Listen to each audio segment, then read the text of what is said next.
Cortana sur CyanogenMod 12.1, les différents Galaxy S7 confirmés sur l'application Samsung Pay, Mark Zuckerberg voudrait son propre Jarvis, les précommandes de l'Oculus Rift débuteront le 6 janvier et Huawei pourrait présenter un smartphone, le P9, avec 6 Go de RAM.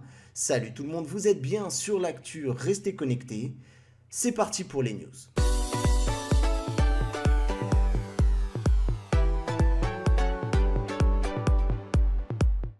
Tout d'abord, laissez-moi vous présenter nos meilleurs vœux pour l'année 2016. On espère que celle-ci sera beaucoup moins mouvementée et bien plus agréable que l'année 2015 que l'on laisse derrière nous.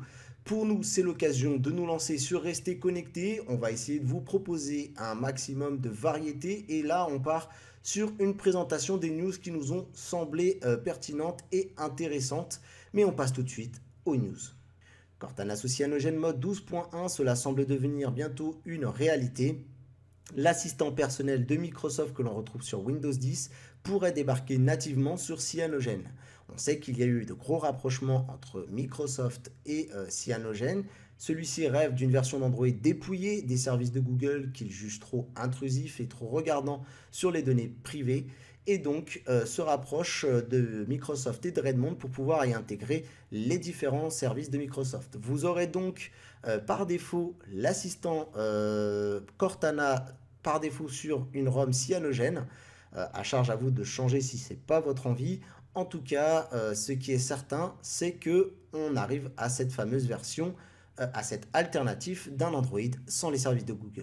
Le Galaxy S7 n'est pas encore arrivé, qu'il est déjà traqué et commenté avec des rumeurs qui en arrivent tous les jours. Aujourd'hui, on a plus d'infos sur la confirmation de l'arrivée imminente de ce Samsung Galaxy S7 et de ces différentes versions dont on avait déjà peu de doutes. Il semblerait qu'on retrouve sa trace sur l'application Samsung Pay sous le nom de code SMG 9300 avec une itération 9308 et 9350. Samsung va-t-il nous sortir 3 itérations? Il semblerait que ce ne soit pas le cas. D'après Sam Mobile, il se pourrait que la version SMG 9308 ne soit qu'une version qui soit dédiée soit pour un autre pays, soit spécifique à un opérateur. Si je vous parle bien des Samsung Galaxy S7 et pas des versions S7 Plus, c'est que pour le moment, il n'y a pas de trace sur ce dernier et qu'il se pourrait que Samsung réitère le même choix, c'est-à-dire de sortir d'abord les versions standards de 5,2 pouces et ensuite de décliner ces versions en plus qui sera équipé lui d'un écran 5,7 pouces. À mon avis, tout ceci devrait voir le jour, en tout cas au Mobile World Congress, donc il n'y a plus qu'à attendre pour en savoir un peu plus. Mark Zuckerberg, le fondateur de Facebook, semble avoir de hautes idées et semble même peut-être admiratif ou pourquoi pas un peu jaloux du milliardaire fictif Tony Stark. Tony Stark que l'on connaît aussi sous le masque d'Iron Man et souhaiterait lui copier son assistant, celui qu'on voit dans les films, Jarvis. Jarvis est un peu l'assistant à tout faire numérique, il suffit de demander à la voix et il exécute les différentes tâches. Mark Zuckerberg souhaite reproduire dans une idée un peu plus simpliste cette intelligence artificielle. L'idée est simple, c'est de pouvoir commander un peu la domotique grâce à la reconnaissance vocale et la reconnaissance faciale. Celui-ci pourrait interagir soit sur la lumière, soit sur les températures des pièces ou pourquoi pas contrôler la musique.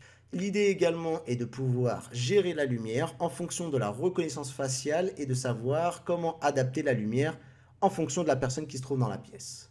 Eh bien Marc, sache-le, si tu nous regardes sur Actu Restez Connectés, on veut tous la même chose. Say hi to your mother for me, okay?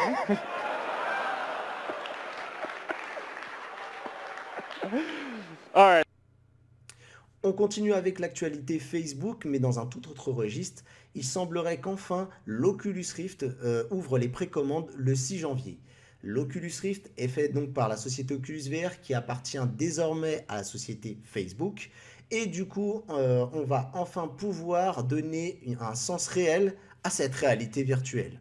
Les précommandes démarreront donc le 6 janvier, c'est confirmé sur le site du constructeur. Et pour cela, vous aurez le droit à 2 jeux qui seront fournis avec, Lucky's Tale et Eve Valkyrie, qui seront fournis en bundle pour toute précommande. On n'a plus qu'à attendre de voir comment va se comporter HTC et Valve pour la sortie du HTC Vive qui n'est pas encore confirmée. Et on attend également surtout le prix de ces fameux Oculus Rift. Si je devais parier, moi je dirais 399 euros. À vous de nous dire dans les commentaires ce que vous en pensez. On termine le tour de l'actualité en se penchant sur le constructeur chinois Huawei. Huawei qui, d'après un cabinet analyste Pandu Teng, pourrait annoncer le successeur du Huawei P8 lors du CES de Las Vegas. Je vous avouerai, cette information qui est encore au stade de rumeur me laisse perplexe puisque on a eu l'habitude de voir Huawei dédier un événement pour l'annonce de ses futurs flagships. J'étais à l'annonce du Huawei P8 à Londres en avril dernier, c'est-à-dire qu'il y a 8 mois en arrière. Et là, il semblerait que Huawei souhaite miser sur le marché américain, quelque chose qui pourrait être possible vu qu'en même temps Honor fait son entrée et va faire des annonces lors du CES pour les États-Unis. Peut-être qu'il pourrait capitaliser avec l'annonce du Mate 8. Mais ce qui pourrait démarquer ce P9 et frapper un grand coup afin de tourner tous les médias autour de cette annonce, ce serait qu'il disposerait de 6 Go de RAM, une première pour un smartphone. On sait que déjà les smartphones équipés de 4 Go de RAM sont assez rares. Et là, on aurait 6 Go de RAM. J'y crois moyen. À vous de me laisser vos commentaires, vos impressions. Ça me paraît bizarre. Cette première d'actu Restez connecté vient de se finir. C'est un nouveau concept, c'est quelque chose qu'on va essayer de lancer. Je ne connais pas encore la fréquence ni comment tout ça va s'organiser. Bien entendu, tout ceci est encore assez artisanal, comme vous pouvez le voir derrière moi. J'espère en tout cas que vous aimez l'initiative. N'hésitez pas justement à nous dire dans les commentaires ce que vous en pensez. On veut essayer avec mon ami Jason de créer une chaîne YouTube qui vous ressemble et qui veut répondre à vos besoins et à vos envies. On va faire de notre mieux avec les moyens du bord et on espère que vous apprécierez une chaîne de plus dans le paysage high-tech. Il y en a déjà beaucoup, mais on espère que celle-ci pourra vous plaire par le contenu qu'on va vous proposer d'y mettre. Et dans ce cas-là, on se dit à très bientôt sur une nouvelle vidéo. N'hésitez pas également à vous abonner sur la chaîne, à laisser un j'aime et un commentaire pour nous soutenir puisqu'on démarre. Et puis on se dit à très bientôt pour une prochaine vidéo. Bye bye.